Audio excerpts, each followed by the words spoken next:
A 15-year-old boy dressed in black combat gear had to be subdued with a taser after a dramatic Grand Final day confrontation with police outside the busy Flinders Street station intersection. Eyewitnesses have told of how the teenage boy had been driving erratically down Swanston Street in a green Toyota RAV4, veering near pedestrians about 8 a.m. on Saturday morning. The Knoxfield youth's rampage was cut short after he appeared to ram his vehicle into the back of a tram on Swanston Street, then reversed at high speed towards the station, coming to a screeching halt in the intersection. A witness sprinted towards him with an O-bike which was thrown behind the car to block its path.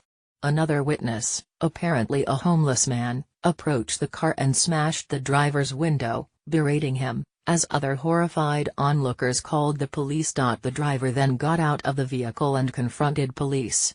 One officer attempted to use pepper spray to subdue the youth, but the youth was wearing a helmet and strong winds made the effort to subdue him ineffective. The youth charged the officer, knocking him to the ground and appeared to strike him with a baton-like object. Several more officers then crowded the boy, discharging a taser to bring him under control. Victoria Police Acting Superintendent Wayne Newman said the youth has been taken to hospital and was being assessed. He said the youth had a history of mental health issues and that police were not treating the incident as terror-related.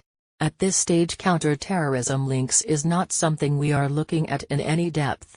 We certainly scan the horizon for links of that nature, however at the moment we are treating it simply as a mental health issue. Acting Superintendent Newman said. The boy was dressed in clothing described as being not out of place in an army disposal store and was armed with what police would only describe as an implement. A Twitter user posted this video of footage purportedly showing the suspect at the intersection of Flinders and Swanston Streets.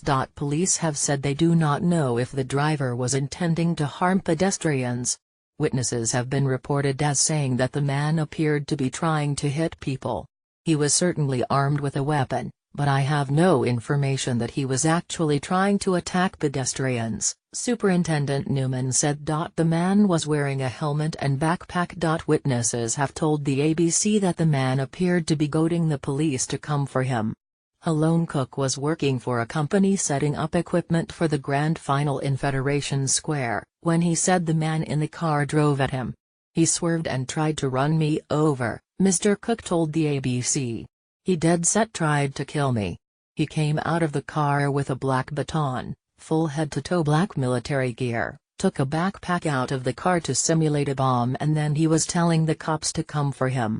Fabian Wright, who was staffing a promotional stall in front of Federation Square, said the youth was driving up and down Swanston Street and Flinders Street, aiming for people. I saw a guy driving erratically, Flinders Street, Swanston Street, every direction, Mr. Wright said.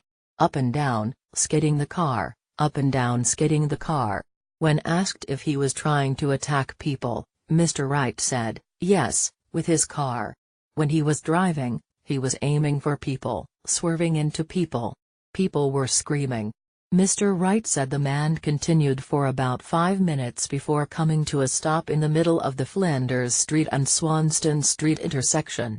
He got out of the car and attacked the police, with a steel baton, Mr. Wright said.